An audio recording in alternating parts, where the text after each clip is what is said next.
time we had a small plane go down somewhere in Africa, and we were not able to find it by surveillance. So the director of the CIA heard about a woman in California that was a medium or something. I don't know the title for. And she gave him the latitude and longitude of the plane's whereabouts. We located the plane where she said it was. And that's the only time that I have ever experienced something that was inexplicable while I was present.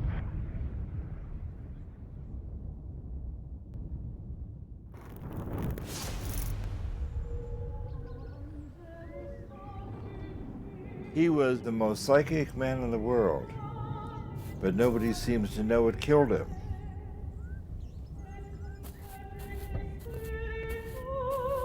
It began with Russell Targ. The physicist in the beret there appeared at my door with a box of documents.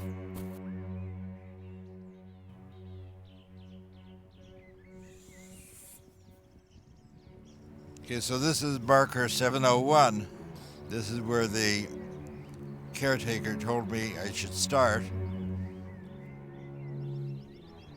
And I'm going to see what this is. This is marker 700. So indeed, Pat's grave is entirely unmarked. I think he deserves better than that. This is probably my last opportunity to say goodbye to my good friend Pat.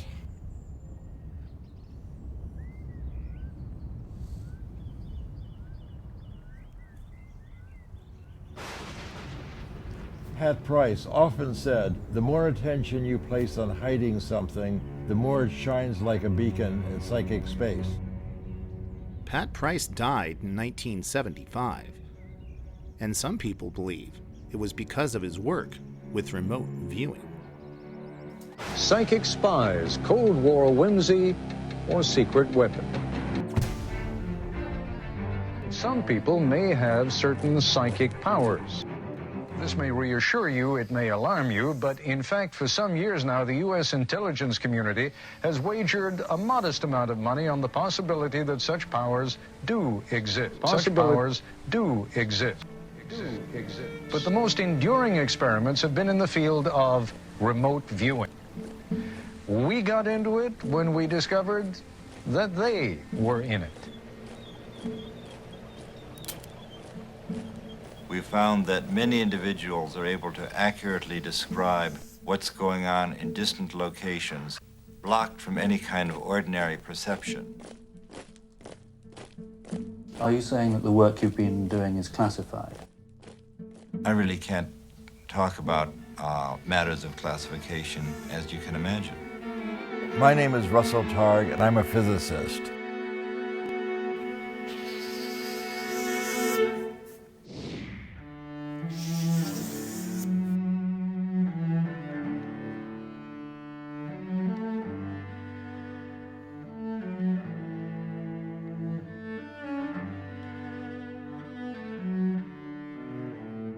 This is our last chance to tell our story.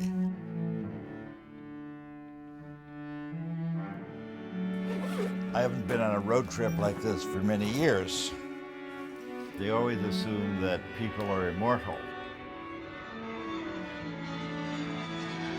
This is the final boarding call for passengers. I hope the people who have seen and used operational material will say, yes, that really happened. Final boarding call for passengers. A huge trove of material was declassified by the CIA. So this is really the first time that the people who were cognizant of secret material can talk about it.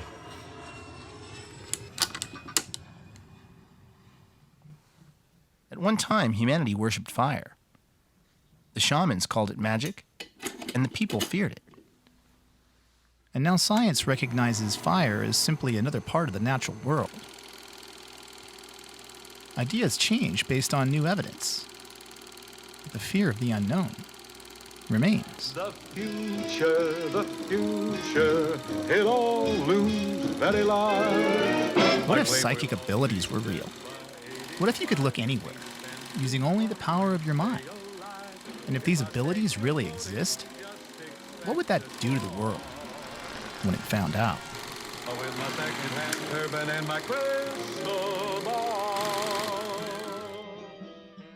The CIA financed a project in 1975 to develop a new kind of agent who could truly be called a spook. Dad, when you told me that you were interested in using classified materials, that you were eager to get them out, and you were, I was principally concerned for you. And our family, no doubt. No doubt. We received a letter from the CIA and said, sorry, not now, but later. I said, well, Nicholas, I'm just going to publish the book. And I just thought that what could be more important than to help my father, one, get the documents that he was seeking, but also to help make sure that he stayed out of jail. So that all seemed like a very worthwhile enterprise. Yeah, very good thinking. And I then contacted the congresswoman in Palo Alto, and she submitted a letter on your behalf as well. Oh, that's very nice. I didn't know that. Several months later, the CIA released the documents that we had requested, and you were able to tell me the story in full detail. If I taught you to expect a miracle, it's been worthwhile.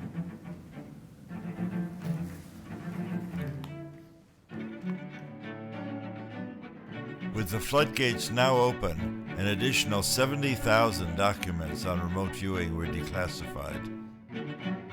I can now show everybody these pictures without having to kill them afterwards.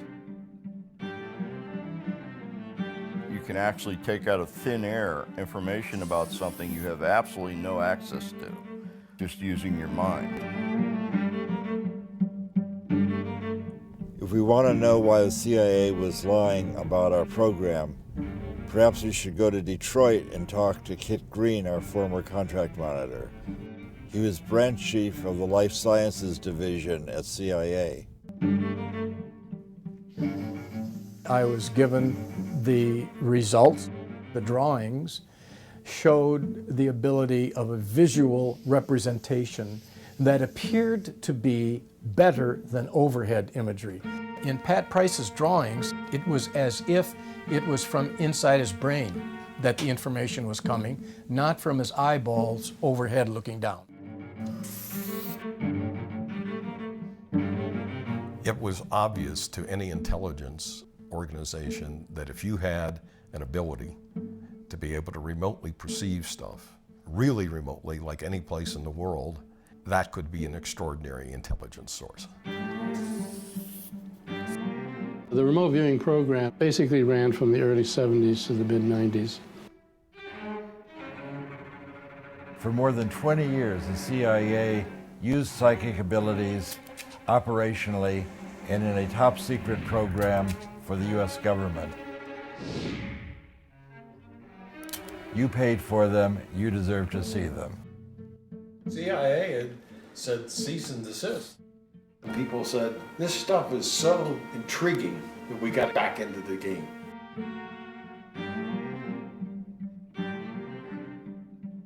We once found a guy that could see anywhere in the world through his psychic powers. We could show him a picture of any place and he could describe any activity going on there. But he died, and we haven't heard from him since. CIA Director Stansfield Turner, Chicago Tribune, August 1977. So I believe when he died, he was out in Las Vegas or something, and Kit Green rushed out there. Even though he died unattended in a hotel room, you don't need to make it a medical examiner case, although that's not correct. And he was taken to the emergency room, which I visited. Speaking now as a criminologist, I would have investigated the hell out of it.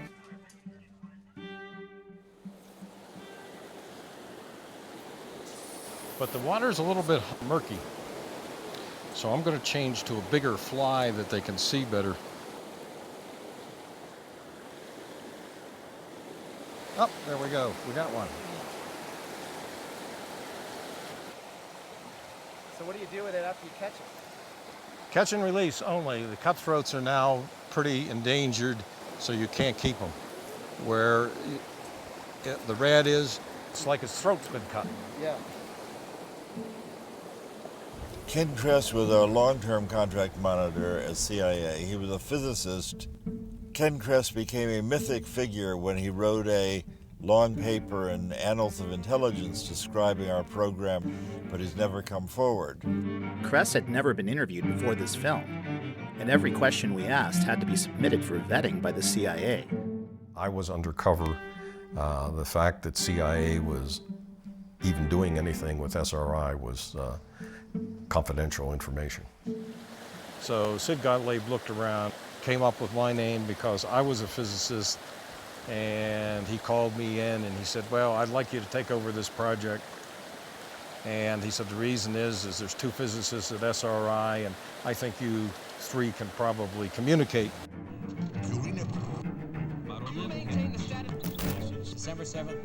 The first series of experiments here at Stanford Research Institute were what the scientists called remote viewing. For example, here is a reenactment of one of the first experiments last year. The subject was a New York artist named Ingo Swann. He was in the room. The experimenters, Drs. Harold Putoff and Russell Targ, were driving away in a car. Their destination was in a sealed envelope. This day it was Palo Alto City Hall. The subject did not know. But back in the room, the subject began sketching and describing where he imagined they might be. Here was the tape recording that he made then. There must be buildings around, and this would be sort of an area enclosed of some sort, a quadrangle or a quad. And then I sort of felt that there might be a fountain around, but I didn't hear any water in it.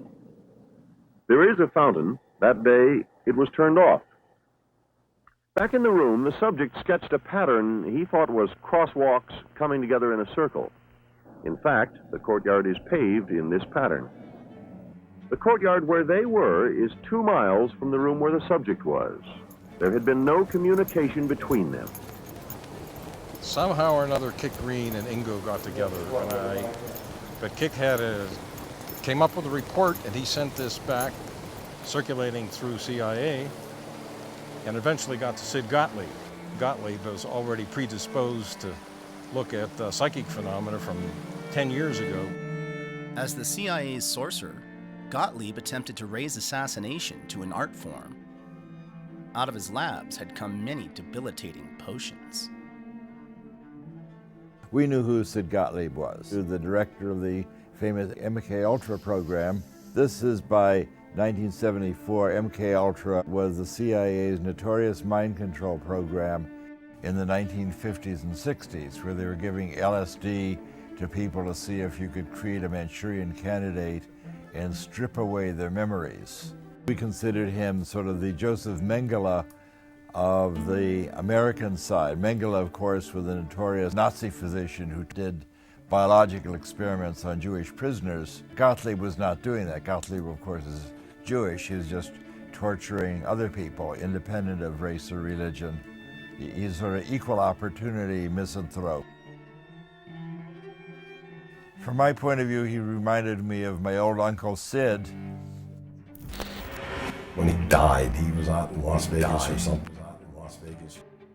In early 1972, I briefed NASA and the CIA on proposed experiments to help people develop their psychic abilities.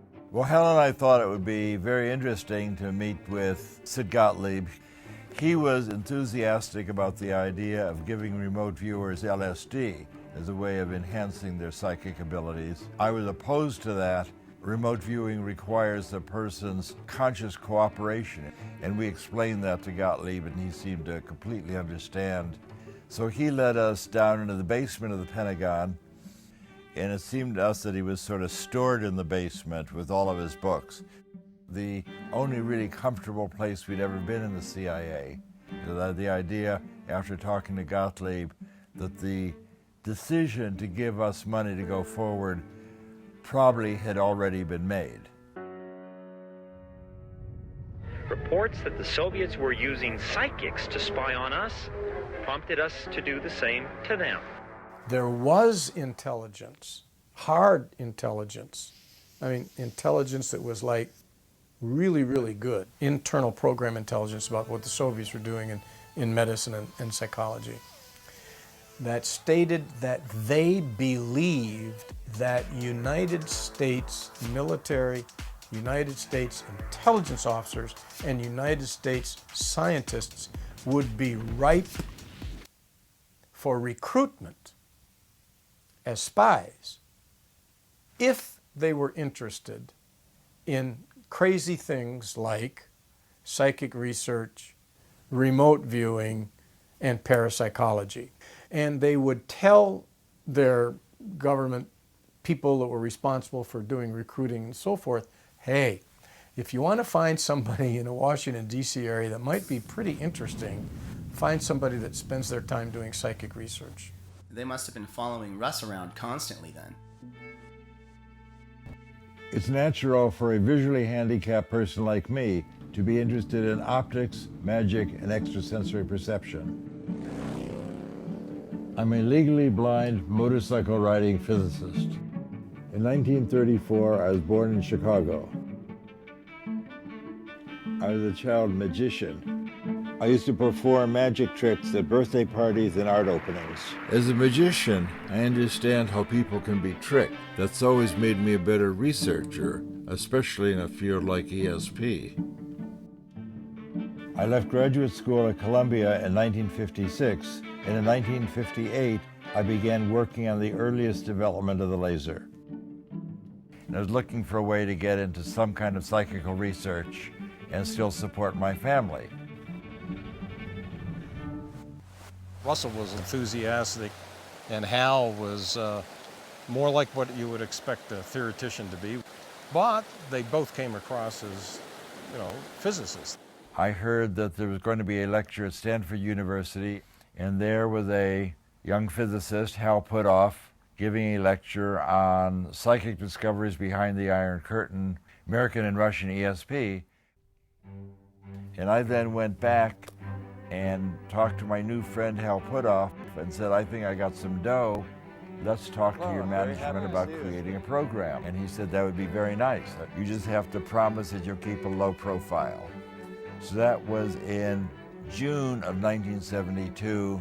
And this led to the beginning of our program at SRI to investigate psychic abilities. I look forward to coming to work.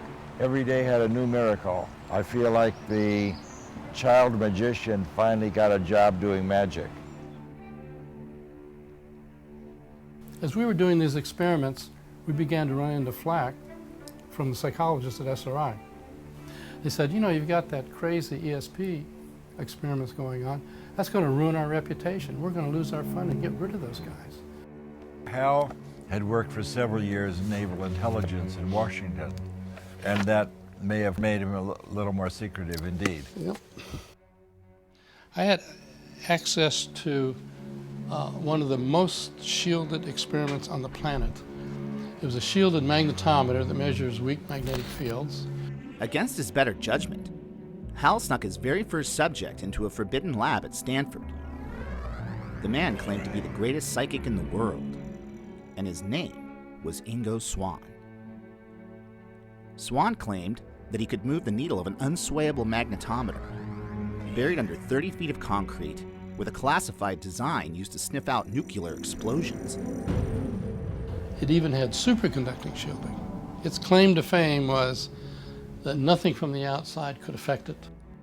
Not only could Ingo perfectly sketch the design, but the needle moved, and nearly got them kicked out of Stanford for breaking the experiment. And that got the attention of the CIA. I asked the CIA agents, why are you looking me up? He says, well, we couldn't care less about the fact that he perturbed that magnetometer, but the fact that he could look through superconducting shielding and see what was inside, that is really a concern. In a way, I can understand other people's response to our work. If someone had come up and told me 4 years ago the kinds of things I'm now telling people, I think I would have been skeptical also. Well, when I first met Ingo, of course, he was coming out with this claim of, quote, being a psychic, and at that time, before I started seeing results, I was very skeptical, and he was very confident. The psychic is a kind of remote sensing device, and that I think has a contribution to make to both science and humanity. To understand Ingo, I think you have to see a creative, highly intelligent, deeply wounded man who found in remote viewing a pathway to the acclaim that he sought. We might do an experiment that looked like a really good outcome, and he would say, no, no, no, this is not so good, and he would come up with some loophole. And so he would say, look, if we take credit for an experiment and then someone can come along later and find some loophole or some false positive, then they'll reject it, and then even when we do good experiments, they'll reject it. He told me a story. He was a homosexual, which doesn't matter, I mean, who cares, but it mattered to him because he told me a story which I've never forgotten of being beaten up by a bunch of boys who he liked and admired when he was a youth. And I think he wanted to be acknowledged. I've often recovered many of the thoughts about existence I had as a child. A major one of these was the separation of consciousness from the body, which was very real when I was a child. This kind of thing happens in art. I believe, and always have believed, and I've returned to it many times in my life, that I am not this body in terms of consciousness, and consciousness can go places where the body cannot. It was very important to him to be validated by SRI. SRI was the first lab of a different order of magnitude from all prior parapsychological research. What SRI was always upset about is that during our day here, we brought in 1% of the money and 99% of the publicity.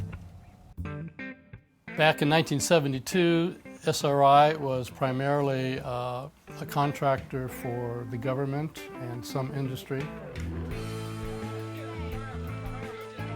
With the riots in the late 60s, early 70s, the fact that classified work was going on at Stanford University, they didn't like that.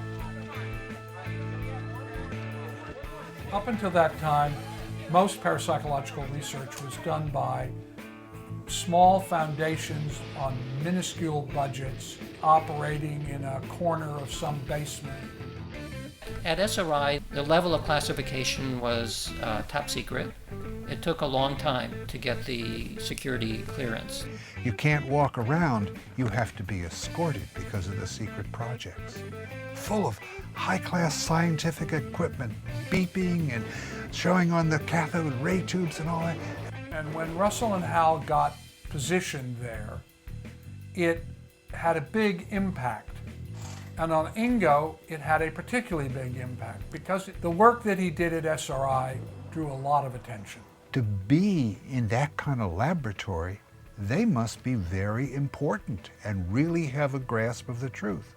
So you guys had a psychological procedure, the in the neighborhood thing, as it were, that was fantastic, and I think that's partially why you got such damn good results. And all of them succeeded in remote viewing. Drs. Puthoff and Targ do not know how.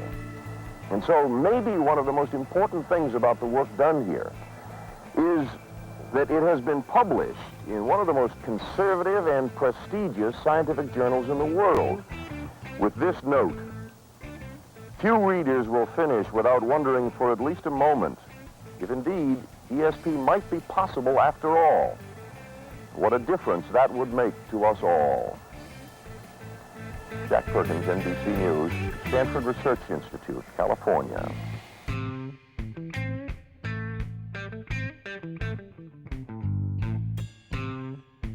Ingo is really the father of remote viewing in the modern era. Before Ingo, people were describing the picture in the envelope. Square. Good guess, but wrong. He said, if I want to see what's in the envelope, I'll open the envelope. I can focus my attention anywhere on the planet, give me something interesting to look at. And he threatened to quit. And so we asked him, well, you know, what do you mean? What would you like to do? And he says, just send somebody out in the San Francisco Bay Area and I'll describe where they are. Well, it takes a lot of guts to accept a challenge like this. The psychics involved could sort of get into it at a creative level and discover things very distant from themselves and then go find out if they were really there.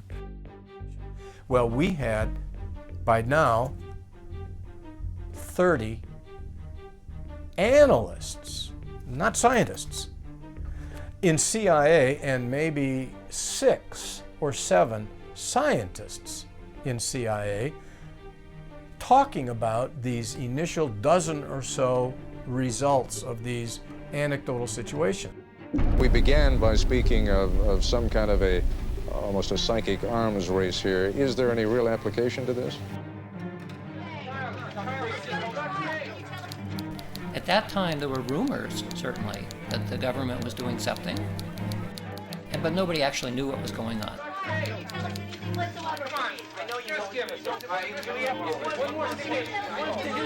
Why are the intelligence communities chasing after this thing called remote viewing? What if there are no secrets? What's really going on here? They had to put resources on something that sounded crazy. That's what it was. And we would all talk about them and say, well, I know I didn't lie. I know you didn't lie. And we'd get polygraphed once in a while, and it became clear we weren't lying. That wasn't the issue. What's going on? These people from CIA were very concerned. They had one goal in mind, to prove that it was nonsense. Well, we've looked into your background. You've had these high security clearances. You've been polygraphed. We know we can trust you. The Russians have been spending millions of dollars over a decade at some of their best institutes investigating so-called ESP. No scientists in America even believe there's such a thing as ESP. In fact, it was because the Soviets had a completely materialistic viewpoint. Even in Lenin's writings, he said, since consciousness is an observable, it must be physical, and therefore physical things must have consciousness. And so he thought even atoms had some level of consciousness. And then the question becomes, how close does it have to be for you to see it? Can you see it in this room, in the next room? How about, can you see it on the other side of town? The question began to start formulate about distance. Maybe, like everything else that we know physically, it's quantum mechanical. That means it's spread out everywhere. It's not in space-time anymore. So that's exactly the same way that I can focus on my name being spoke.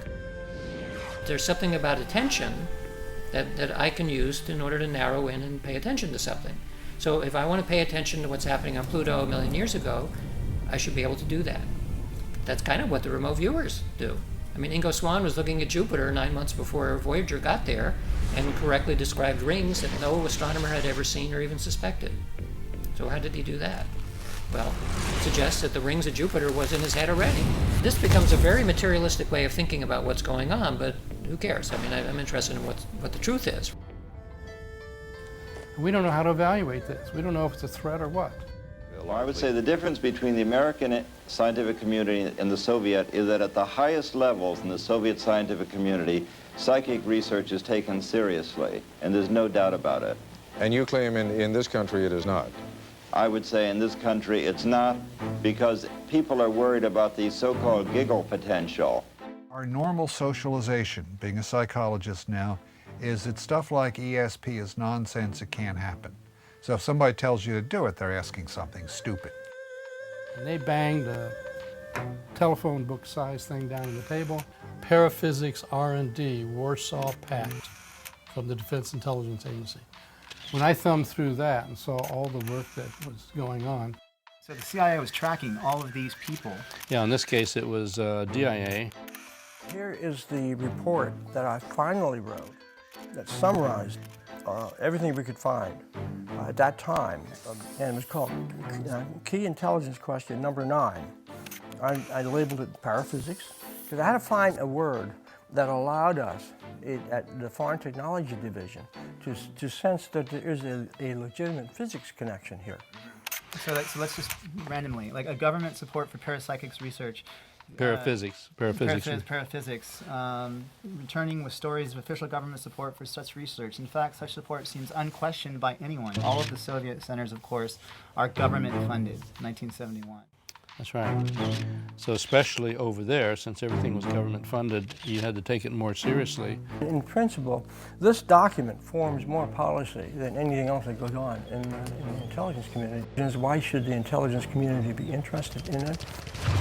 To access information, in a generic sense. You can use it for communications, like to remote places, submarines, and that came up later. I thought they'd laugh me out of the room. So what was their reaction when you Positive. said that? It was Positive. You got a positive reaction? Yes. They said, hey, this is good stuff, follow it. When he wrote his first report, Dale Graff had no idea what he was getting defense intelligence into. Despite a series of remote viewing experiments that beat the odds at over 1 million to 1, the CIA was still skeptical. The Army, CIA, DIA, they all had remote viewing programs eventually, but it all began with the NSA break-in. The real operational work began not with the bang of bullets and bombs, but with a whisper. I'm sorry, actually, I misdirected you. You were on the right... No, we should be up there. About 2 psychics and 2 laser physicists that broke into the most secret NSA site that ever existed. It was a whisper that would eventually be heard around the world. The CIA had a new secret weapon.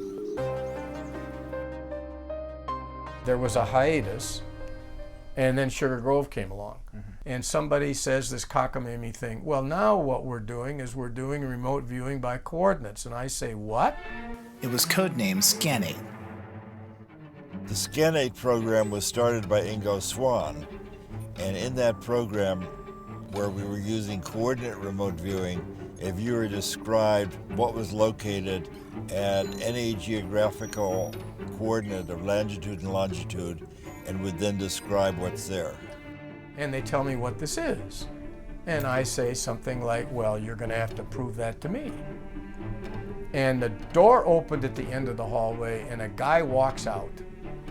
Could you give me some coordinates, just map coordinates of a place that you know? He says, this will do it. He says, I'm positive you don't know anything about what's there. I said, perfect. I took them. And then Kit gave Hal those coordinates that nobody knew about. From Ingo's standpoint, he said this is really a sexy target. It's got all kinds of antennas.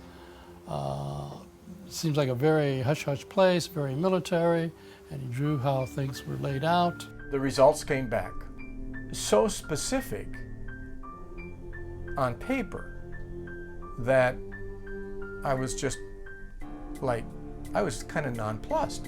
It included a diagram, guardhouse, accordion doors that roll up big enough to put a Jeep through, 4 stories below, hallway, cipher lock, and I took it to my colleague Dave, who had given me the coordinates, and I said, here. He said, man, Green, this is nonsense. I said, are you really sure? And he said, man, I gave you the coordinates of the log cabin I just built in West Virginia. So I called up my colleagues and I gave them the results, and I'm sick of it. And just before I hung up, the fellow I was talking to, who I can't name, but whose initials were Russ Targ, said, that's really too bad. It's really too bad. Really too bad. The other guy found the same thing. Early in the SRI program, there had been some publicity, and Pat Price had read about it. That happened to be right when we had been asked to target on the West Virginia site. So it was over the telephone, saying, you know, I used to be maybe police commissioner or something like that in Burbank, and sometimes I would get intuitive flashes about some crime scene that we were working on, and it would turn out I would be right. Maybe I should be a subject. SRI comes up with Pat Price. He had a map on the over his desk, and he had a bunch of pins on the map of the world, and their pins were all stuck in the ocean.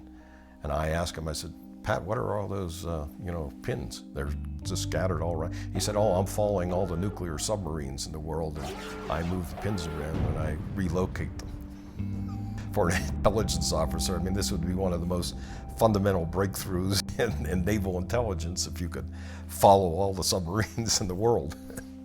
Pat Price was brought in independently to describe the same target location and went on to read documents hidden in the vault 3 floors below the surface. So that's really interesting. Okay, yeah, okay. What did you say?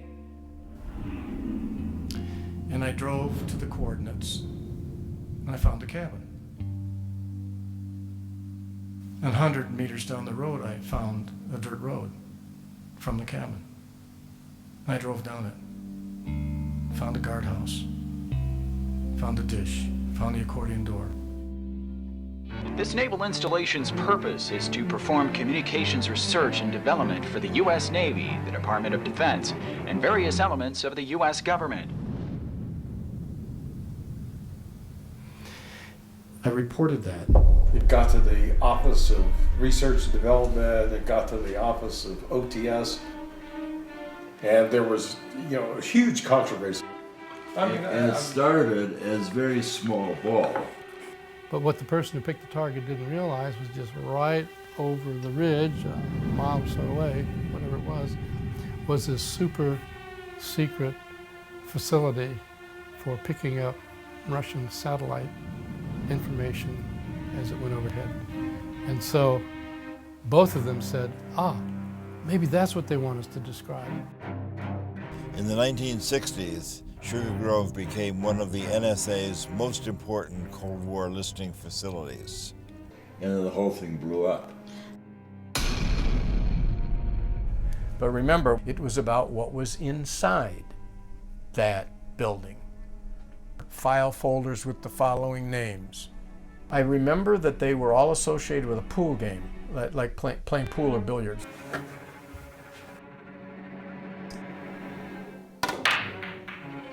Filing cabinet on the north wall labeled Operation Pool Cue. 4-ball, 8-ball, rack up. I'm saying, this is reminiscent of his visit to the place that Kit took him. Within 48 hours, I had security officers in my office at headquarters. And they were grim-faced and they were upset. And I was told this officially, it's been made public. The filing cabinets were there, they were green, there were file folders, and they had the exact 3 names on the file folders. Now, that was the first thing that was important, is that they were correct. However, those guys out in California got the code names. They got code names that were part of a special access program, not just code names. They got special access program code names which were classified top secret. The names were classified top secret. We were then descended upon by all the law enforcement of the United States. We had government agencies from NSA and CIA coming to visit us and find out why the CIA had targeted a group of psychics to go spying on the NSA.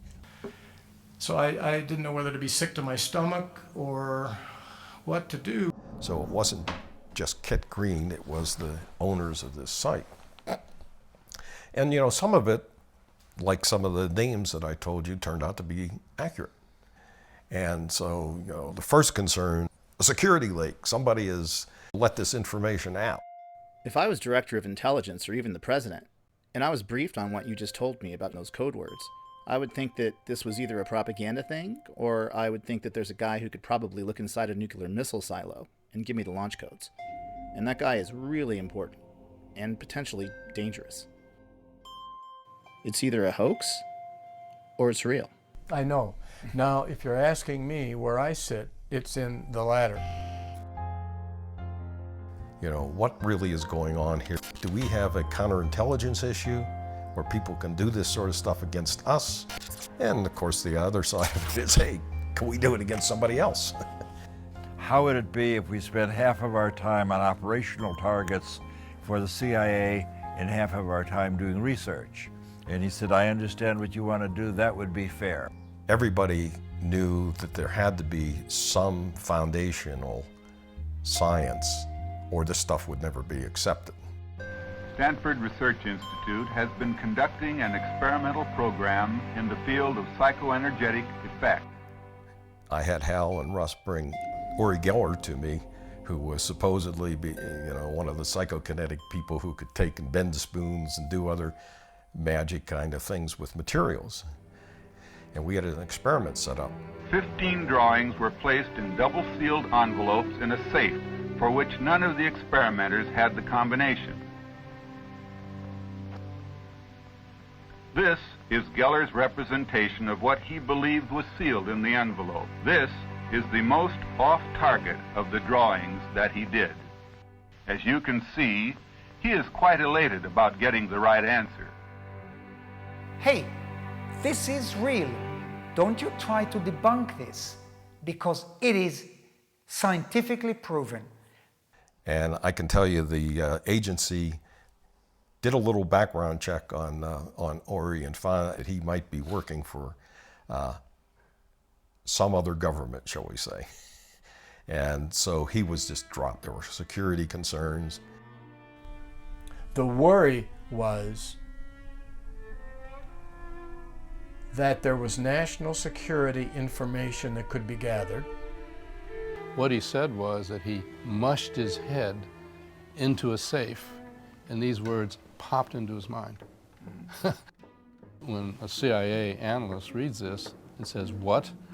Does that mean if I have a document on my desk that I consider highly sensitive and classified, that there could be some Russian psychic 1,000 miles away reproducing what I'm looking at? Suddenly the lights came on, and we had CIA money and fresh support for our research. Our CIA handlers warned us to be wary of bugs, phone taps, and even honeypots. Bring these personal problems to me. We could see anywhere, and they had unlimited resources to back up our claims. We even had a degree of fame among those in the know. It was like a dream come true.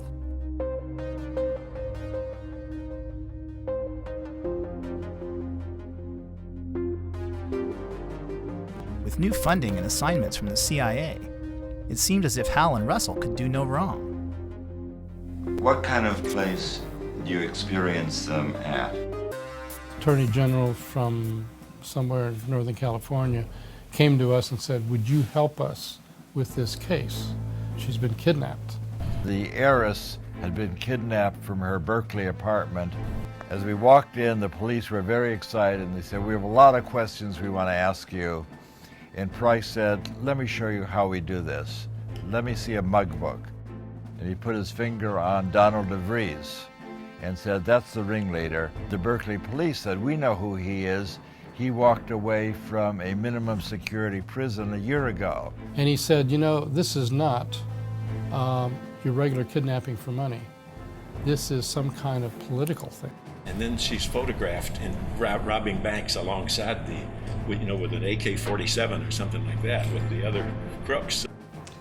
I get this image of crosshairs, looking at crosshairs. Well, getting closer, it's more like an intersection.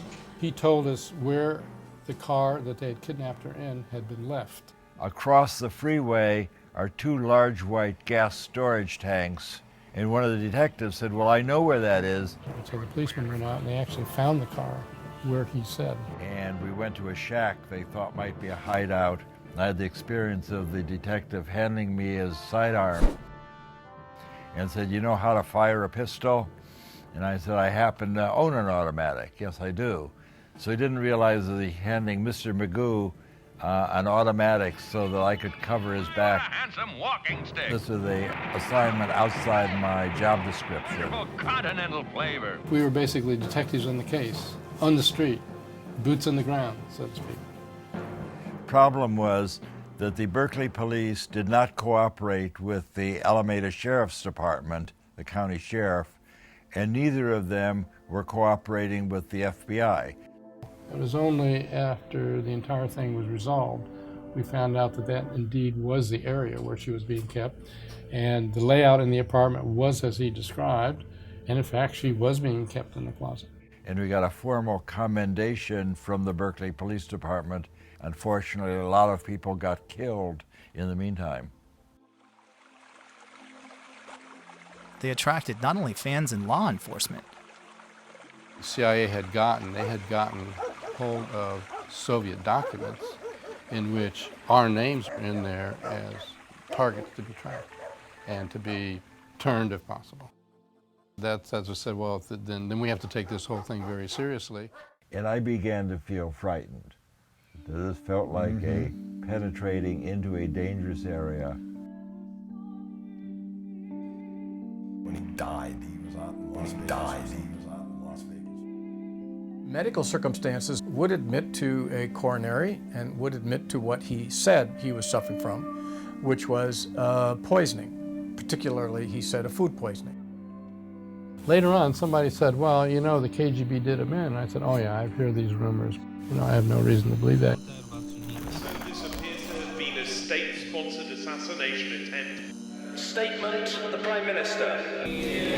But now, 8 days on, Theresa May came to the Commons. In her hands, one of the most remarkable statements she's delivered as Prime Minister. It is now clear that Mr. Skripal and his daughter were poisoned with a military-grade nerve agent of a type developed by Russia. This is part of a group of nerve agents known as Novichok. It causes suffocation and heart failure. I said, what do you mean? And he said, well, there was a TV program recently, I mean, this was a decade later, where they were interviewing an ex-KGB agent who had been involved with an assassination squad. And the interviewer had asked him, you know, what do you do? How do you carry out assassination? If we had somebody who was a target, we'd find out what their medical profile was, and then we would do something that would cause that medical condition to go south quickly, and then it'd just be assumed it was a medical event, and that way we would be, you know, wouldn't be found out. And so the interviewer, I'm told, I haven't seen this program yet, I haven't been able to find it. The interviewer said, well, did you ever actually use that approach? They said, yeah, once on a psychic who worked for the CIA. Our husbands and wives. They really do, for instance, have a Soviet experiment in remote strangulation. Larissa Velenskaya was put in charge of monitoring SRI's ESP work from Moscow. Kamensky was in Moscow and Nikolai was in Leningrad. Kamensky imagined that he tried to strangle Nikolai. Nikolai was unaware at all. He felt that he couldn't breathe.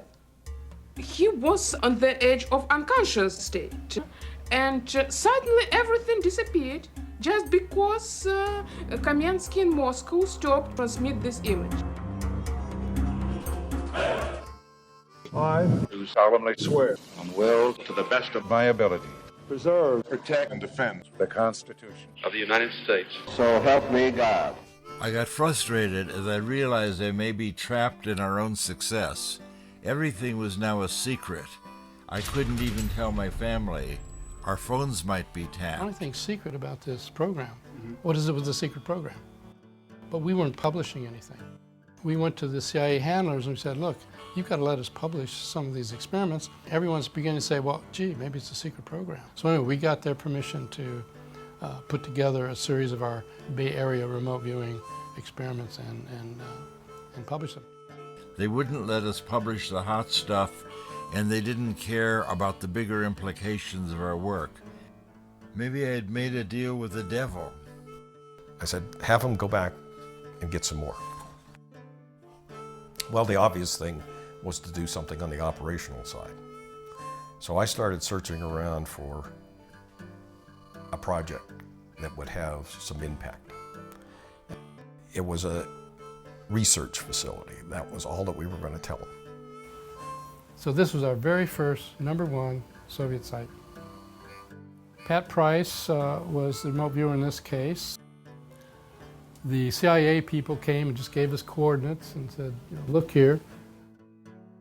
And so he leans back in his chair, puts his glasses on, and I'm looking at him and I'm saying to myself, why does he put his glasses? He said, I put my glasses on because I can see better remotely when I have my glasses on.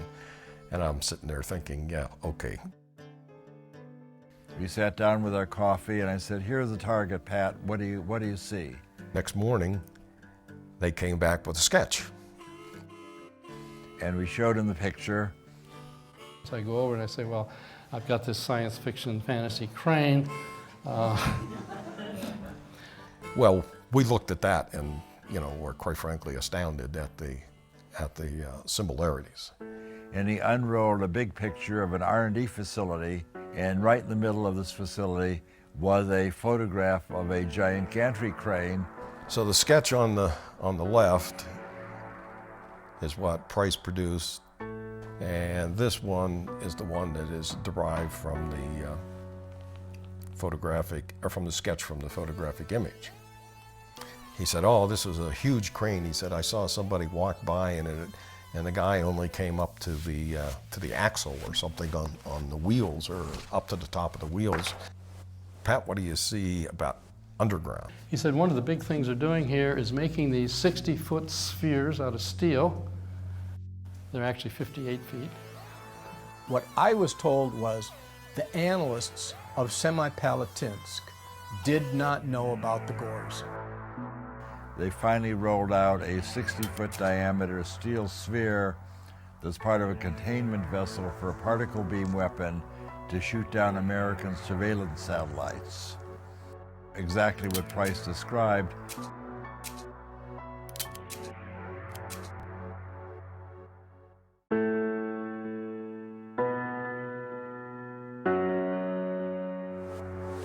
The end game is this big review occurs of all operations-oriented testing from a contractor like SRI should stop.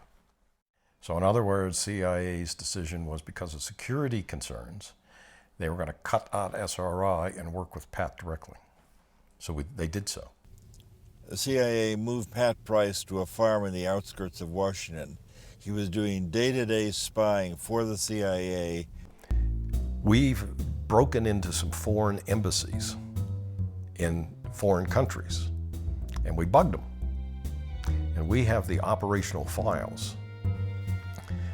So what we did is we got Pat Price, and we brought one of the people who had made this entry into the room with Pat. So we gave him a photograph of the outside of the building, but the goal of those operational people was to find the code room of the embassy and basically bug it. So they needed to get in the embassy, find it, place a bug, and get out before the guards opened up the next morning. He supposedly located the physical place in the embassy that was the code room area. So, according to the operations guy, yeah, he found the place and they should use him again. He was inside the code room.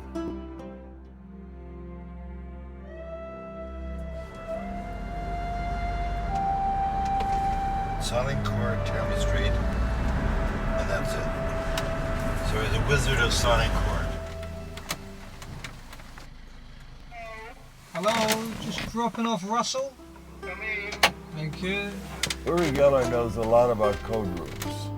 Uri says he spent a long time working for Mossad, so perhaps he knows what happened to Pat Price as well. If you can tell me, what was the meeting about? What were you doing in the secret room in the Capitol. Okay, they actually. You must have been briefing somebody. Yes, actually there were 10. There are probably 2 or 3 shielded rooms, different levels, but it's actually in the Capitol dome, the shielded room.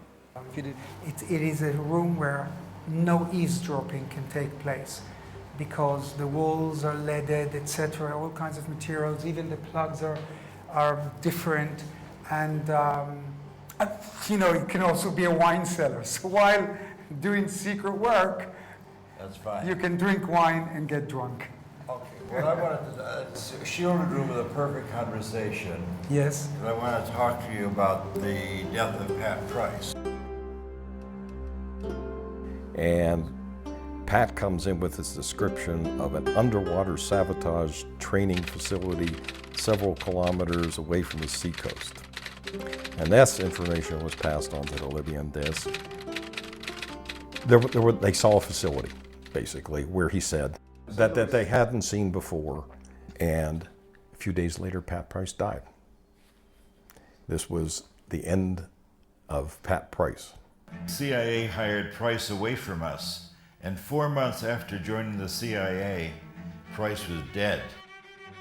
And the big question is, was he killed or was it a natural death? Like in the movies, you want to know, did he jump or was he pushed? What do you think? The emergency department people said that there was an individual that came in with him with a briefcase that showed the attending physician in the emergency room his recent EKGs from Greenbrier, which was the facility that I knew that we'd taken him to get his cardiological workup some months ago, and basically said, look, here's the guy had rampant serious coronary artery disease. He had a heart attack, so even though he died unattended in a hotel room, they decided, they meaning the hospital and the police, to not make it a medical examiner case. So they didn't do an autopsy, although that's not correct. And the man disappeared with the briefcase, with the notes. They never took any records of it. Body was removed and cremated. And then they called his wife. Yeah, wow.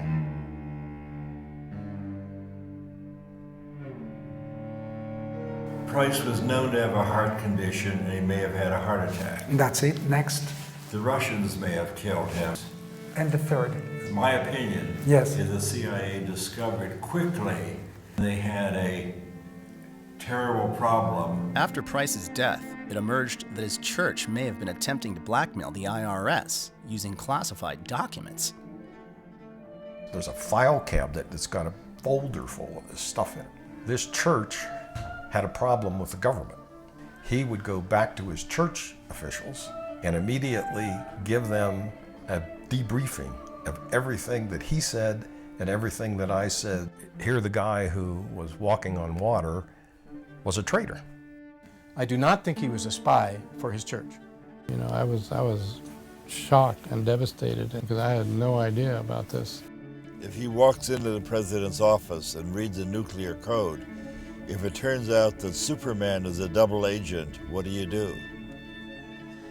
If he didn't understand and misinterpreted what it was that he could tell his confessor in his church, I forgive him that. That's not Pat's fault. Knowing intelligence, knowing what's happening around the world, and having worked for certain, agencies, I know a little more about this story. That's exactly why I wanted to talk to you. People who are so valuable are never taken out. They tempt them with amazing circumstantial or monies, dwellings, houses, to work for them. They will never. This is like killing the goose that lays golden eggs. Devices which would have enabled the CIA to use this poison for killing people. Does this pistol fire the dart? Yes, it does, Mr. Chairman, and a special one was developed which potentially would be able to enter the target without perception. Well, the CIA had a heart attack gun that was revealed. Okay, now, the CIA is not in the business of killing people. Well, they were in the business of making a very complicated killing machine. And they got in a lot of trouble for that. I saw Pat shortly before he was killed. He was coming to see us. Yes. But before he left, he called several of his friends to say goodbye in an odd way. So, in short, he predicted his own death. And he purchased a $1 million term life insurance to give to his wife Anne at the airport. You see, I didn't know that. Interesting. And he's changed his trip to visit his son in Salt Lake. Maybe he had a psychic feeling that he was about to die. He must have been one of the greatest psychics in the world. Yes. Some Army remote viewers tasked themselves on Price's death years later and decided he was still alive and at work. Of course, this was just speculation. It was entirely unmarked. He deserves better than that.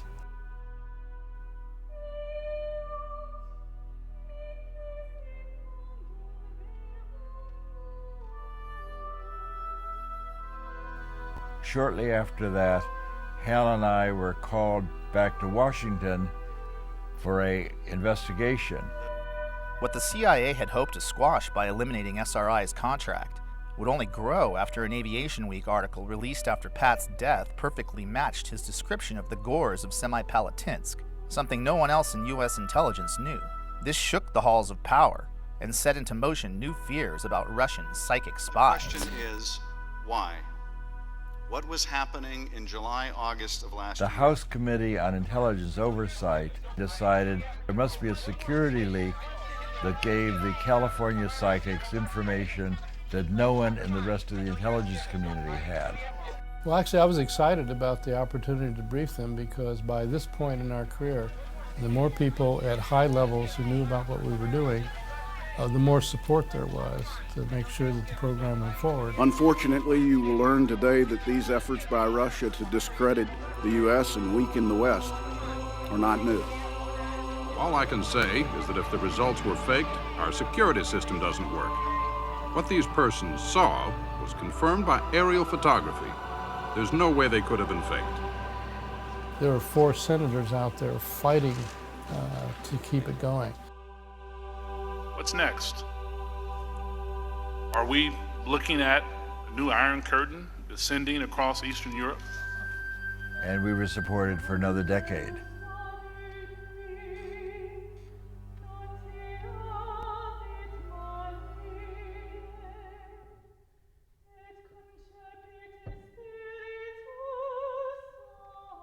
One physicist said, there was no point in teaching physics anymore because we'd learned all there was to know.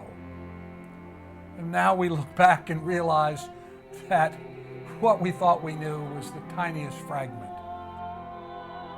Although the CIA publicly denigrated the idea of remote viewing and claimed to end interest in the subject after the death of Pat Price, SRI's rising profile led to partnerships with every single branch of the intelligence community.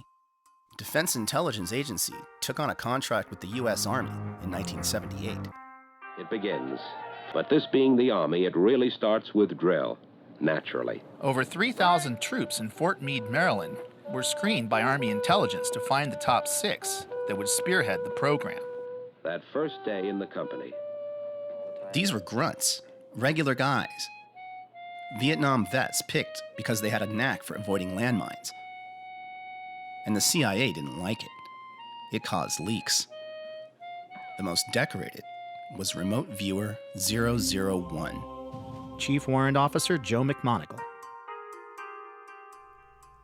The Stanford Art Museum was Joe McMonagle's first ever remote viewing. We then did 5 more trials with him. Altogether, we did 36 trials with the 6 Army volunteers. Out of the 36 trials, these officers were able to get 19 first-place matches, where one would expect only 6 by chance. The odds of such an excellent result is better than 1 in a million. Joe got the Legion of Merit. That is a very big deal. It is the second highest non-combatant award that the military gives.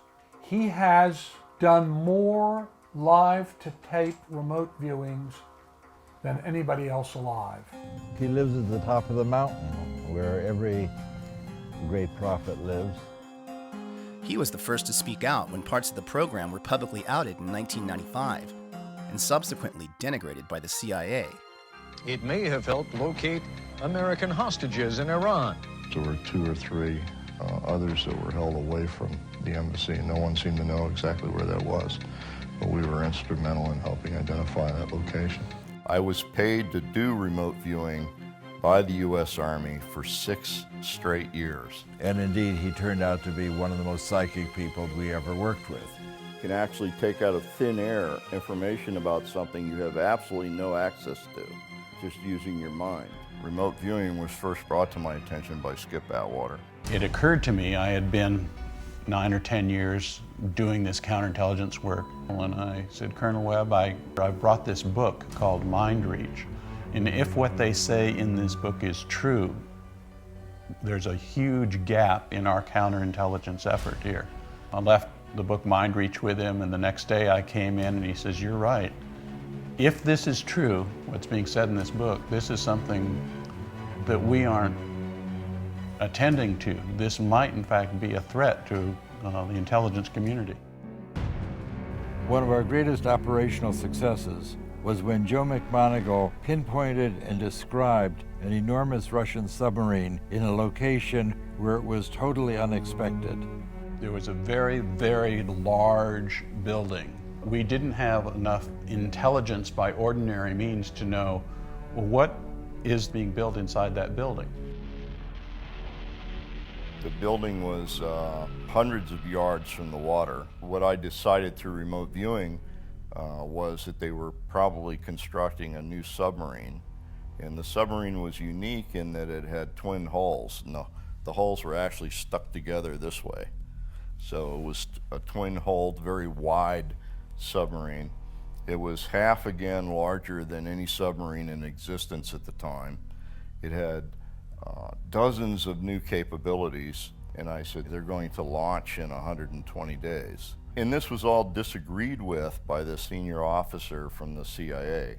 He made arrangements to look at the area 114 days later, and they in fact had launched the largest submarine ever built in history. It's called the TK-089, the Typhoon class submarine. The only response we got from that individual was, it was a lucky guess. And that individual was Robert Gates. Did you at any time feel that this was worth the taxpayers' money?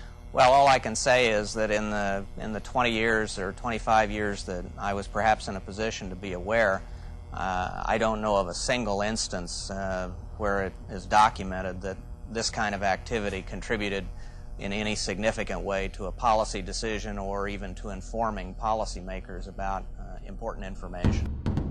In October 1983, Secretary of Army John Marsh was briefed by Lieutenant Colonel Busby of INSCOM. His report stated that 350 of 700 remote viewing missions, or 50%, were deemed to possess intelligence value, and 85% showed positive evidence for remote viewing. We probably collected more intelligence on that one submarine in 4 days than the entire Soviet sub-pack. What you have to understand is the program operated year to year based on its successes, not its failures. And the fact that it was funded on a year-to-year basis speaks loudly as to why it existed for 20 years. And the chief proponent in terms of tasking, or the one agency that probably used more remote viewing than any other agency, was the CIA. I'm familiar with that quote of Gates, there's nothing, we closed the program because it didn't amount to anything.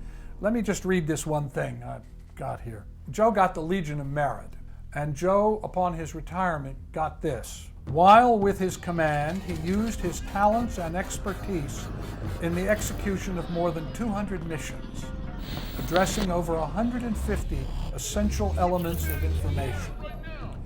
These EEI, essential elements of information, contained critical intelligence reported at the highest echelons of our military and government, including such national-level agencies as the Joint Chiefs of Staff, DIA, NSA, CIA, DEA, and the Secret Service, producing crucial and vital intelligence unavailable from any other source. That would tend to suggest that Gates was not telling the truth. We had the total support of 5 administrations in a row. Carter stood up and said, we did this wonderful thing when they found the Tupolev bomber. And the reporter said, how did you find it? He said, we used our psychics.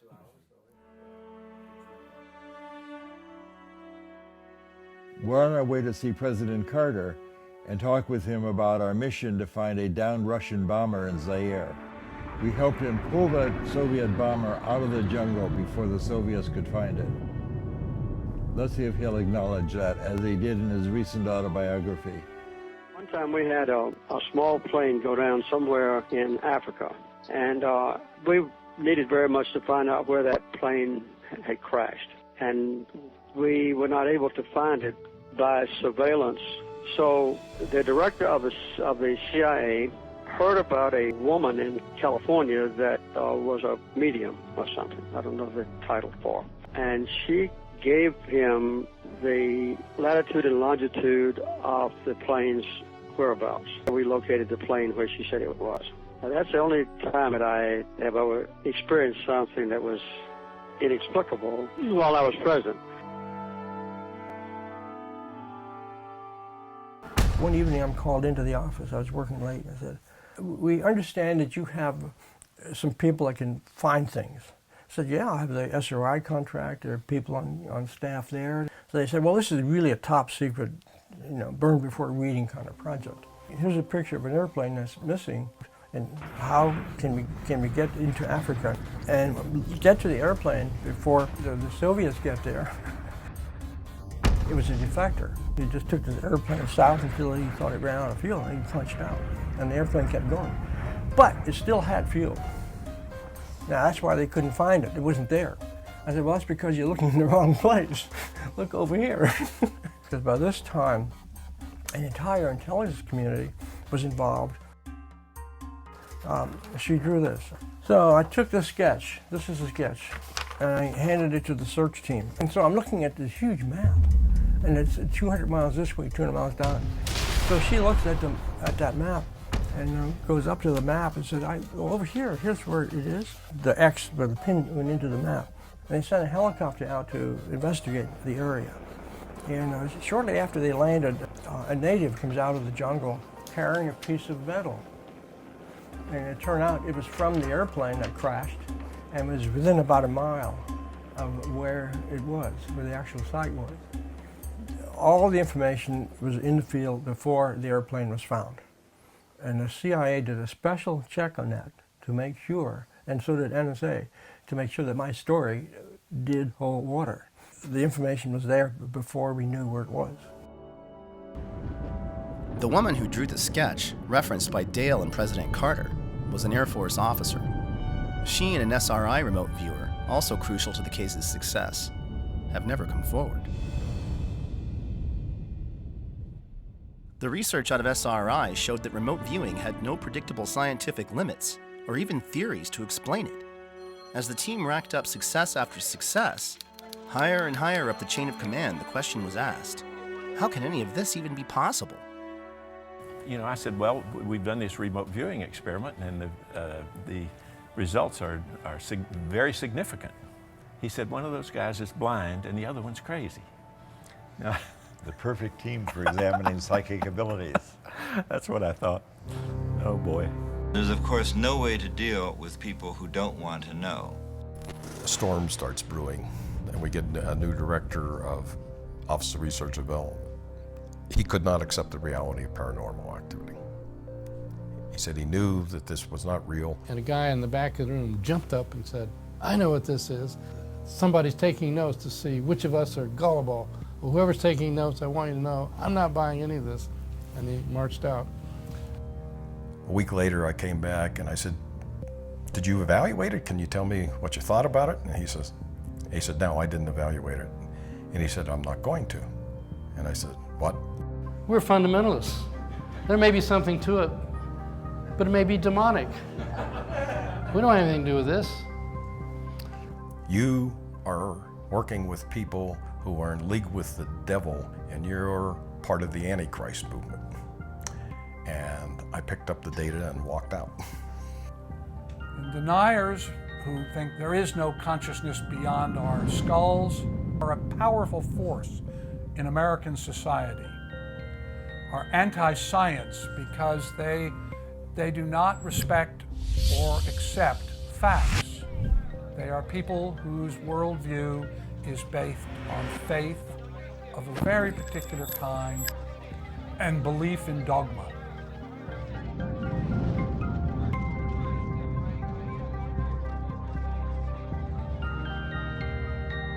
It is about dogma, absolutely.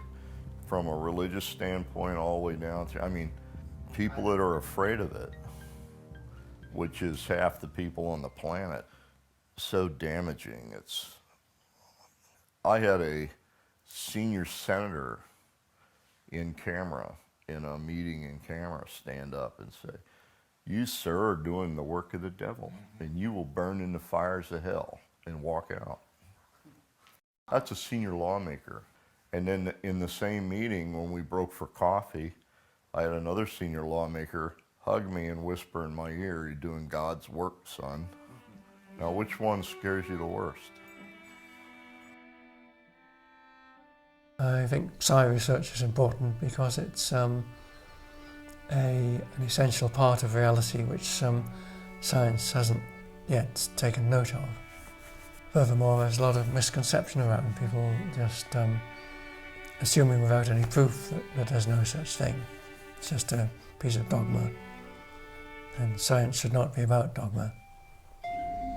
How many people say they've witnessed things that do not fit within a materialistic paradigm, and then they're told you're deluded because your experience doesn't conform to our dogma? This is so fundamentally anti-scientific, it's utterly appalling. So once again, this troubled me because I love science and I respect this tremendous evolution of science for the last 400 years. But when people speaking with the authority of science say, for example, that all experiences can only be functions of the brain, and if you have any experiences that cannot be explained within a materialistic paradigm, you're deluded, then this is dehumanizing, arrogant, pompous, and closed-minded, and those terms should never come in the same paragraph of defining and explaining science. When the evidence just gets to be overwhelming and the groundswell here is growing, I would say before too long, if you still insist that the mind is nothing more than an emergent property of the brain, it will be widely recognized you're just ignorant. And the key point about physics is always evolving. Our knowledge of physics is always expanding, and phenomena which people reject as impossible today may not be rejected as impossible tomorrow, because tomorrow we'll have a more extensive theory of physics. Enter this next wonderful reality and the most controversial of the people.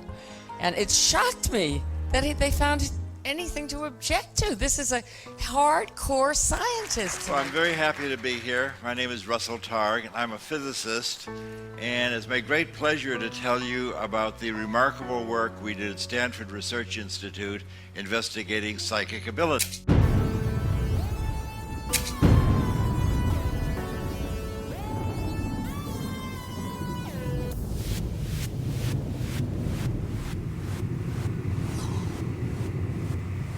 I had a small Wikipedia biographical page.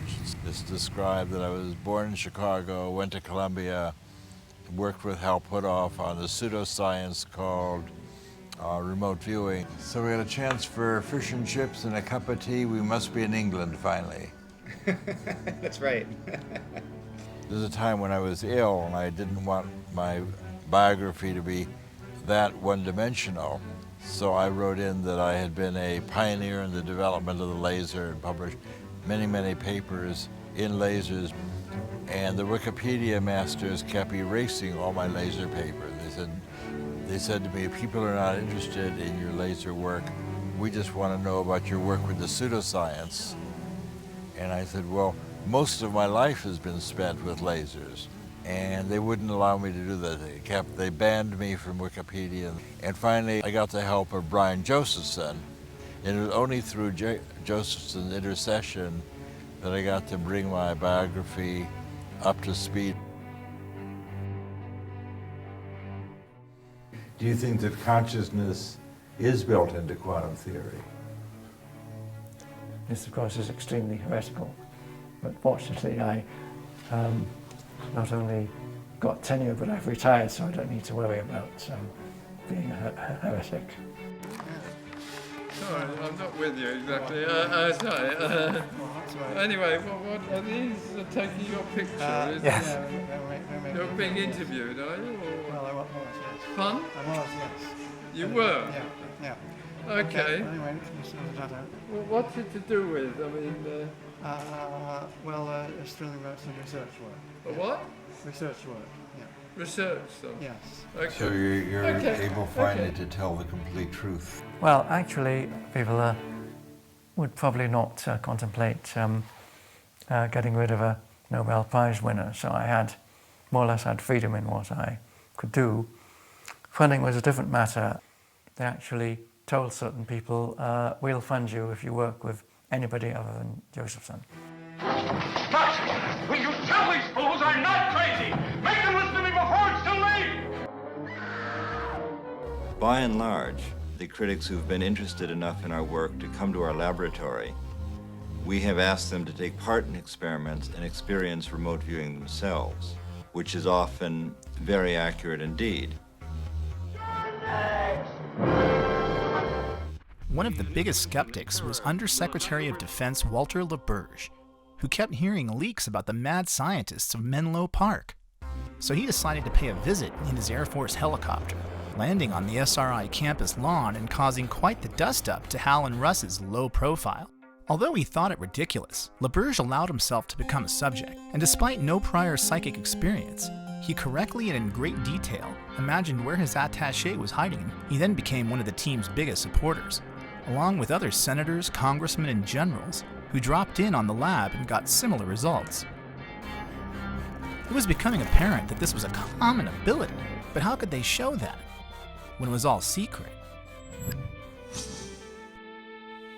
Their first clue to how common intuitive abilities are came when a remote viewer didn't show up for work.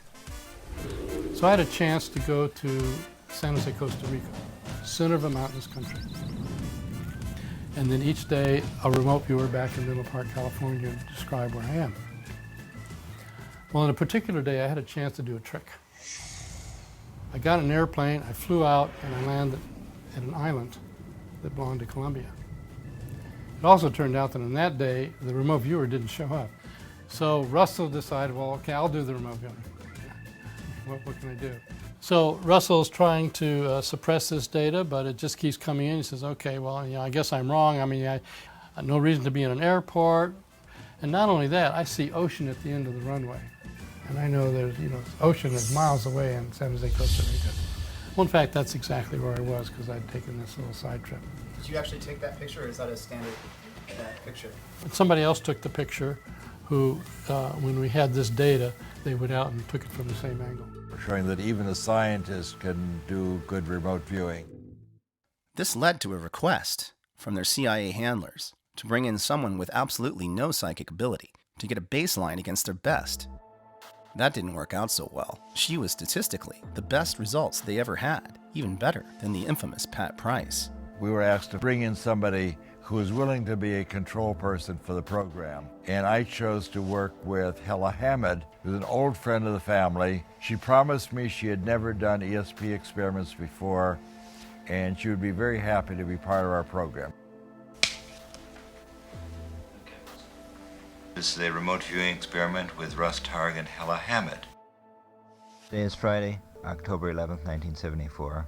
It's 20 minutes to 4 in the afternoon. Russ Targ and Hella Hamid are in the first floor laboratory at SRI. Hal has left SRI.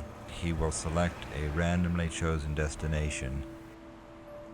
I was looking up at this structure that must be 3-4 stories high. a weird zigzag going horizontally, like a series of mountains, sort of peaks on top of each other. Can be just shapes. The side of the structure seems to be open to the sky too. Squares within squares within squares, going downward like into a trough. It's definitely some kind of a conduit. This is just where Hal Puthoff was standing at the time of Hella Hamed's very first remote viewing. Perhaps the most dangerous secret of all, the one that Russell Targ has worked his whole life to release, is that anybody can be psychic. And we have a target now that requires a drawing or description. So I'd like you to quiet your mind and make a little sketch of the surprising images that show up in your awareness.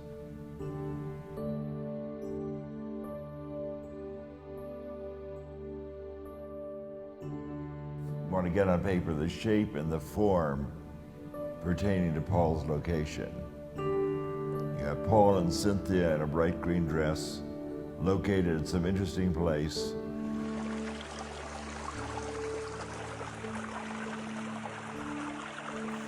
Do we have any falling water in the audience? This is the waterfall coming down. What pages, the waterfalls. My primary purpose in coming to this conference is to actually see what I can do to become a world-class remote viewer. I couldn't believe it, but it's different when you actually do it. I have no formal training. It's really about sending the message across to people that if you put your mind and heart to something, everything is possible. The world is your oyster. When a whole room of people are able to do that, it's not just me, it's not just my imagination, it's all of us. It's the science part of it. Everybody really wants hardcore data. I think it's still a question of what it means to be really human and what it means to be a proper human being, whatever that might mean, and what is the essence of who we are. And I think that if the world actually had an access to that answer, I think it would change everything.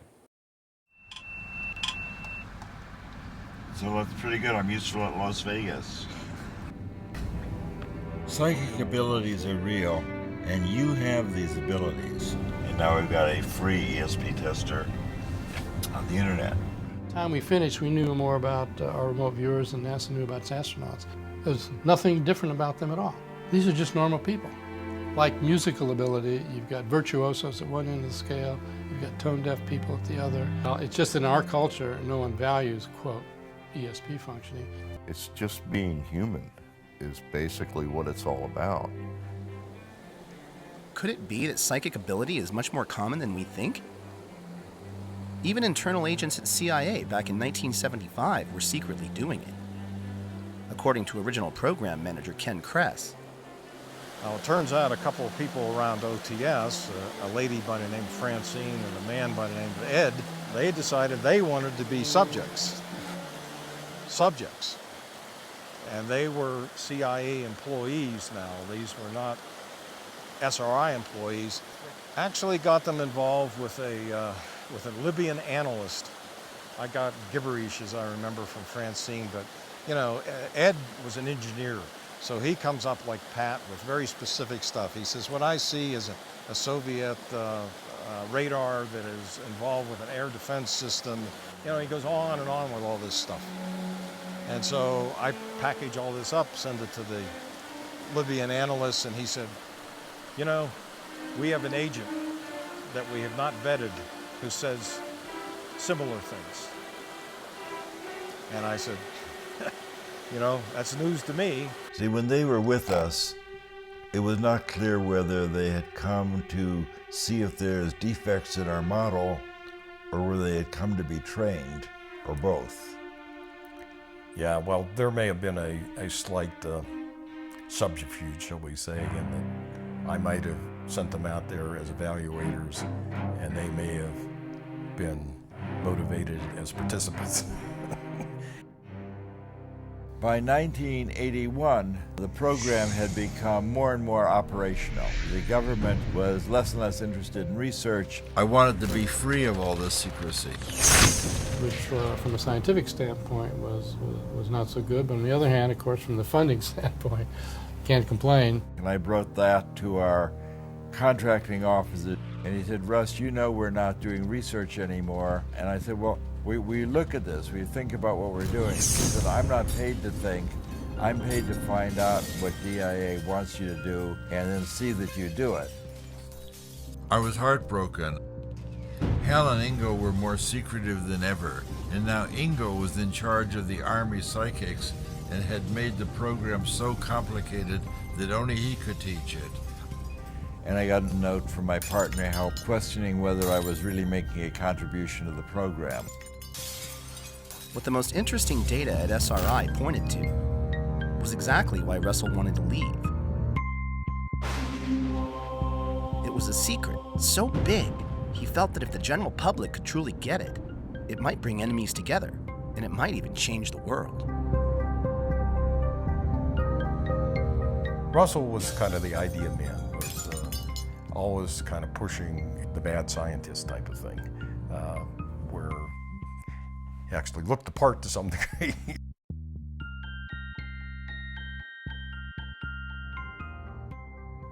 When I decided to leave, this was in 1985, we had dozens of psychics and lots of laboratories and people out there as consultants and so on. And I ended up spending all my time not doing research, but handling personnel issues and funding issues and writing grants and proposals. I'd get up in the morning and say, well, you know, actually I could be getting back to research. Mr. Gorbachev, tear down this wall. I say no more secrets. SRI's intelligence work with psychics would go on for another decade, mostly unnoticed, until one of their greatest covert triumphs became their most infamous leak. Remember Jimmy Carter's telling of finding the downed Russian bomber in the Congo?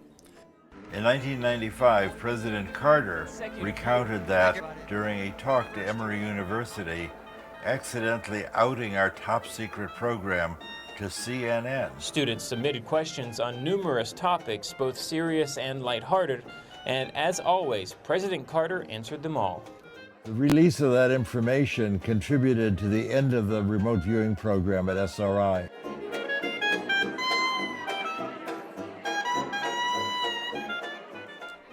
After Russell and Hal left the program, it continued under Ed May, but eventually it confronted the giggle factor. So I would ask the intelligence community to watch what we do for the next few years. And the CIA had publicly derided the Army-run program, and in the end, they were asked to take it on again. It's a pretty low priority for the intelligence community, and it's better done on the outside. Instead, they commissioned a third-party report to, quote, see if it had been valuable to operational intelligence. And that's our report for tonight.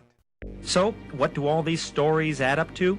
Well, the two experts commissioned by the CIA report disagree.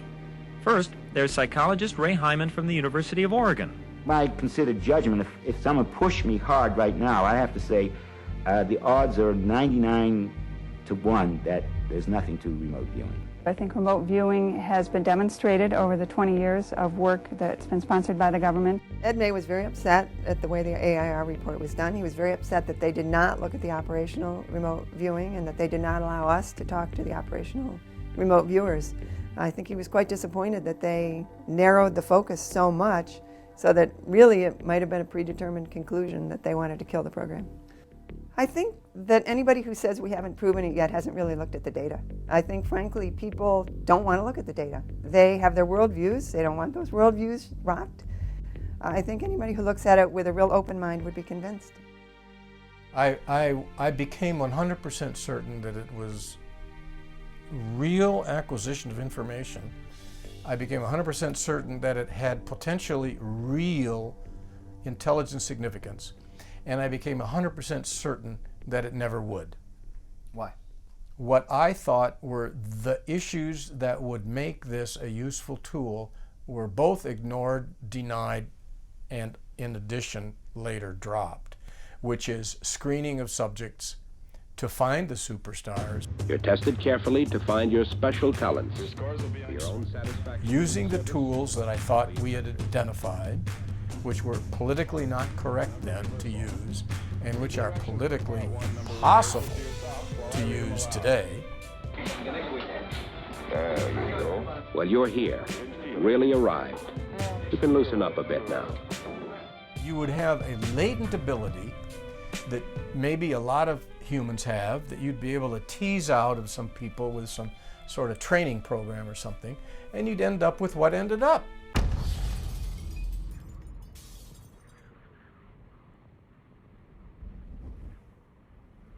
After we did our report, a few months later, maybe a year later, I received a phone call from somebody who worked high up in the government, and he wanted to know if this was for real. And I said, I stand by what I wrote in the report. And he said, well, I'm going to see if I can get access to the operational work. He called me back and he said he got access to it, and none of the boxes had been opened. Jessica's the president of the American Statistical Society, and she says by the numbers, remote viewing has a higher efficacy than aspirin. What was the CIA trying so hard to hide that they wouldn't even allow their best data to be seen? And why did the CIA dislike those regular Joe Army guys so much? We had the total support of 5 administrations in a row. 5 straight administrations supported us, Russell. Privately.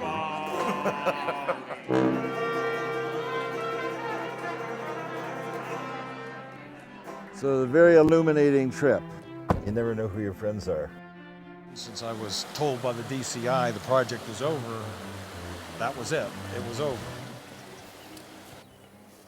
Ken was removed as CIA program manager shortly before Pat Price's death, and he assumes that CIA involvement ended with Price.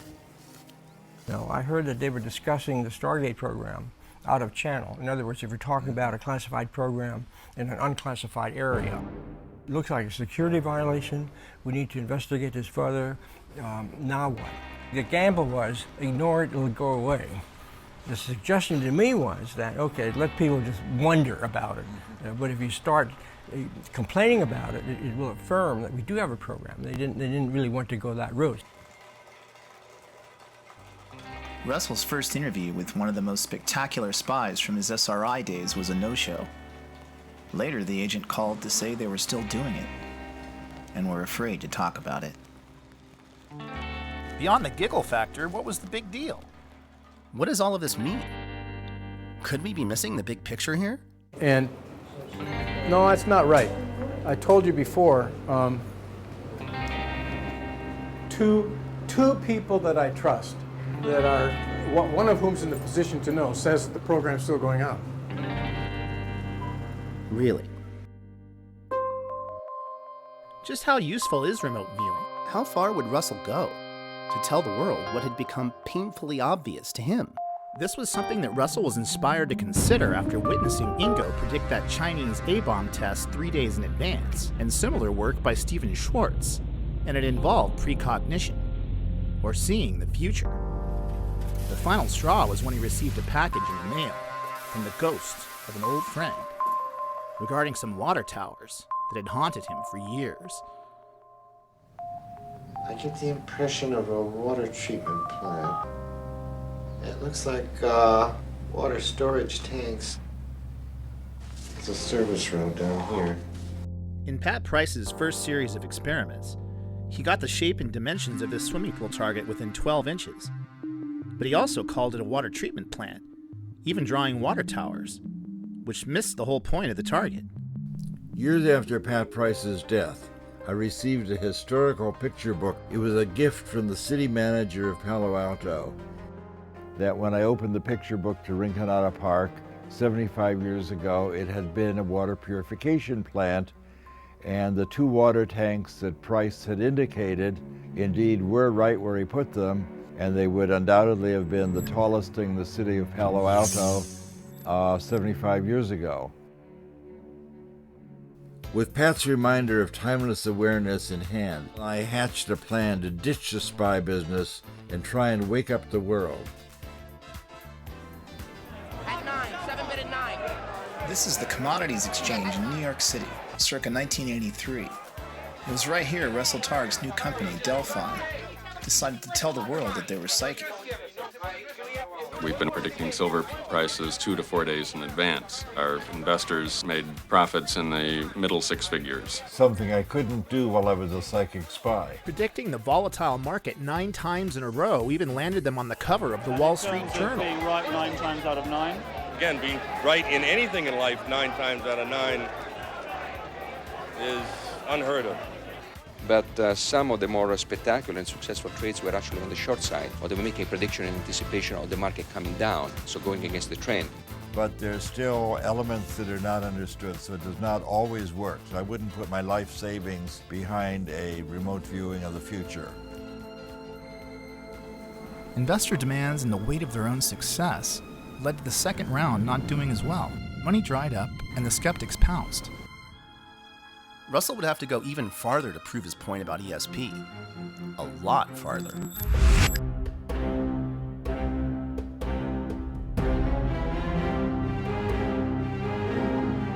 When they first invited me to come, and their letter to me said, please come to the Soviet Union so we can exchange propaganda. I didn't have a big concern about that. I trusted Russell. He went through the process of asking permission. I assumed that. I'm actually quite confident of that, because had he not done so, he would be in jail. No, I did not ask any permission to go to Russia. I just went. Of course, they can't reveal secret information, and I declared my independence and left. And they said, is there anything you'd like to see as long as we're here? And I said, oh yes, I would like to have a peek at Brezhnev's office. I would just like to see where he sits. We were once targeted to describe Premier Brezhnev's office in the Kremlin with Hella Hamid. Who was the control person initially. That's right.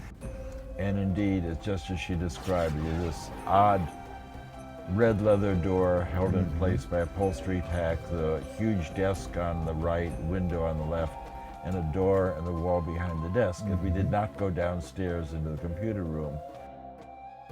When we were talking to the Soviet Academy of Sciences, for example, a physicist got up and said, it seems that if a experienced viewer can focus his or her attention anywhere on the planet, then it's not possible to hide anything anymore. Isn't that true? And the Russians in the audience were quite shocked with that. I could hear the teacups rattling.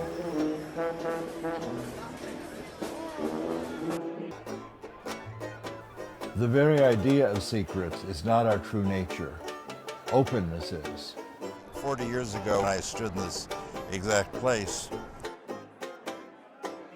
I don't think anyone really expected Russian and American scientists to work together.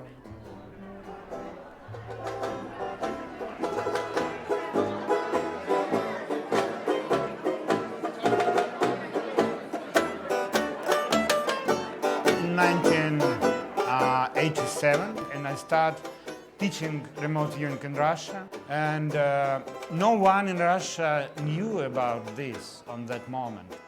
Yuri is one of the Russian psychologists that Russell met during his travels. And now, he's come out of the cold and brought some friends. And I decided to go to United States of America to take training from Russell Targ for the first. It was first for Russell Targ. Little did I know when I left SRI that the Russians would become capitalists. Nowadays, Russians are invading. Having watched the end of the Soviet Union as a cadet at West Point and then fast forwarding to today, I'm a little bit lost. Now, Russian people are very enthusiastic about remote viewing. Да, в России я преподаю дистанционное видение, и у меня компания, мы делаем прогнозы и предсказания на спортивные события. На сегодняшний день точность предсказаний в районе 75-80%. В России за эту точность очень хорошо платят.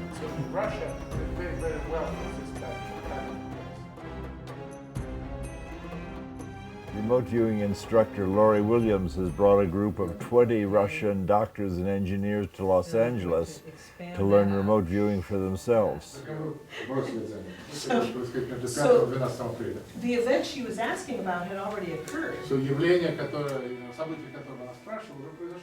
subconscious. I got a phone call from a man that with a strong Russian accent, and he was asking me if I would be willing to teach remote viewing to Russians. We are not remote viewing yet. And so when he called and said, why don't we do something in Los Angeles, then it just sort of grew from there. We started planning this about a year ago, this class in Los Angeles. So. We're going to do a quick review. Благодаря тем инструментам, которые мы здесь получаем. Okay, so the students all received individual targets, so no one's viewing someone else's target, they've all got their own. And we've actually been working on these targets for 4 days. By viewing something repeatedly, it creates a memory path to the target, makes it easier to view. It's a bot. So most likely it's a person. He did some research in the cosmos of the universe. Something with space. Something involving space in the universe? Humans have been asking these deep questions about the nature of their reality, and these are just using the tools of our society to ask these deep questions in a different way. The ancients did too, and they're with what they had available to them. The scientific model has to change continuously to accommodate our knowledge, and if we're learning more, then we have to fit that into our bigger picture of understanding reality. And here's a sketch. Что-то транспорт. Да, это скетч.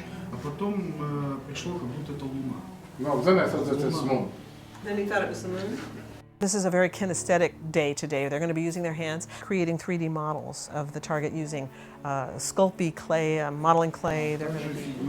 Еще один объект, сделанный человеком. There's какие-то лапы. He got about it. It looks like a spider. It has little what spider has? Legs. Clicks, yeah. Стройка такая. Я его назвал Armstrong. He called him Armstrong. He said that's Neil Armstrong. Is that it? That is all? Okay, you ready for your feedback? Okay, hold on to your seats, folks, because this was the Apollo 11 trip to the moon. Да, это Apollo 11. Полет на Луну. Apollo 11 trip to the moon with Neil Armstrong.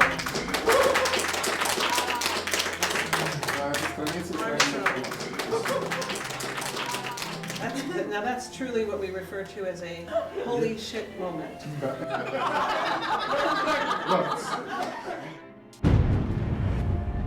Well, fundamentally, we're talking about interpreting what we see.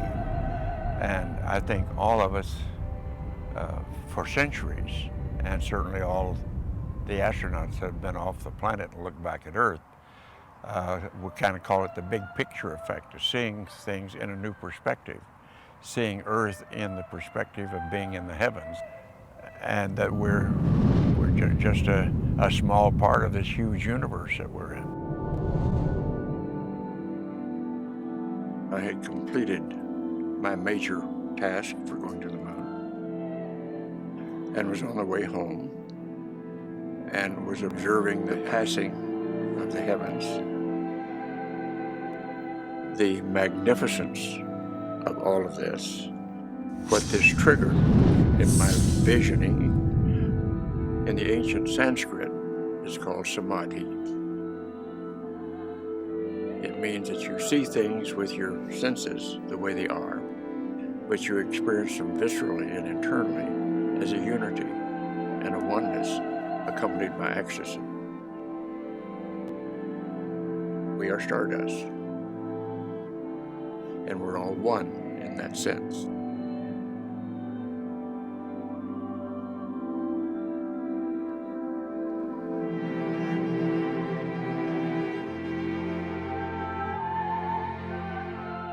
In other words, instead of just serving self, what it tends to help you do is to realize you're a part of a larger reality and to serve that larger reality in a proper way.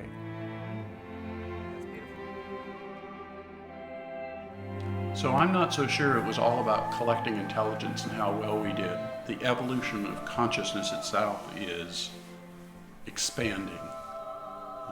Consciousness itself can evolve, and I believe that's probably towards what I call empathy.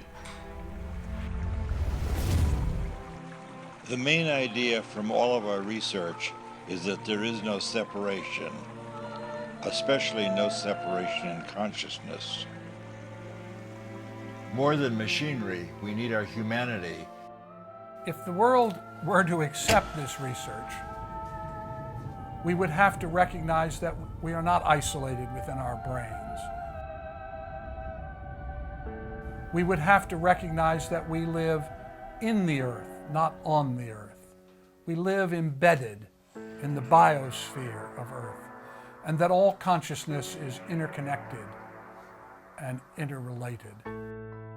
And that's why we can transmit the power of love, the power of healing.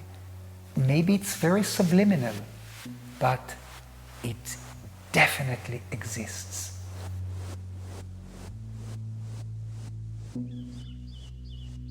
I came across this and said, you know, there's a lot of people who think you're nuts, but you know, hang on, and maybe you're not. We should always be open to our imagination, because once in a while, some of the imaginations will come true. So I think it's time to close up and move on.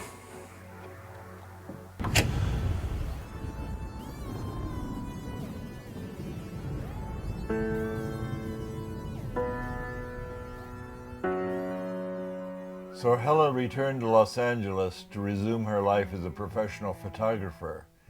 She died of cancer in 1992. But not before she uncovered the lost temple of Alexandria, Egypt, with Stephen Schwartz and the Egyptian government.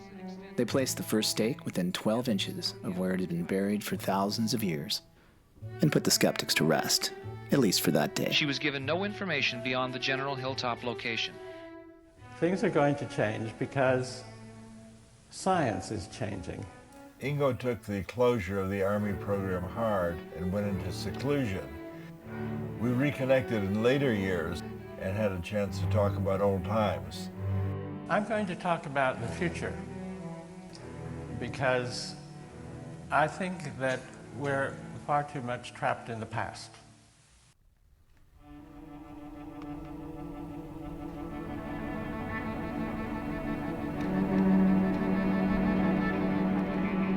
And Sam got very talented cellists who had not remote viewed. They went into an expanded state and got impressions. They then took it up to the composers. Atmospheric, like... Two not opposing but interrelated forces. Triplet up and down. What was the feedback? Well, they didn't know what was in the envelope. It's very, very close. It's very descriptive of bugs. So playing it, listening to it kind of makes you itch. Kit Green says he still consults for the CIA. You know, Green, think. And I have. I've thought about it for many years. I'll give you the answer. The most precious secrets are hidden in plain sight. That's a stupid expression, but you know what? It happens sometimes to be true. He told me he collaborates regularly with Hal, but on what? Neither one of them will say.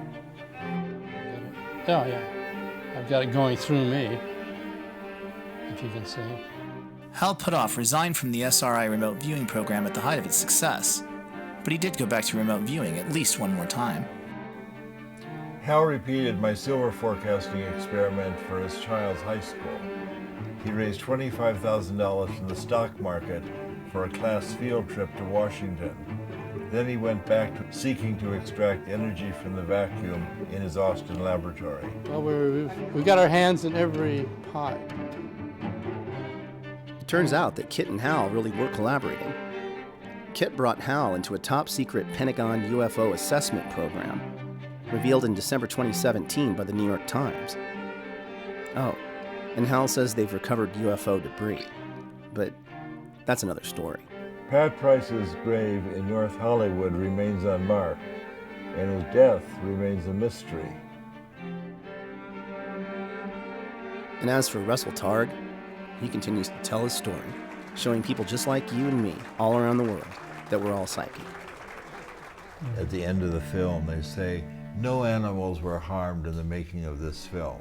So I'd like to ask you, is it fair to say that no physics were harmed in the making of this film? Physics isn't, but physicists might be.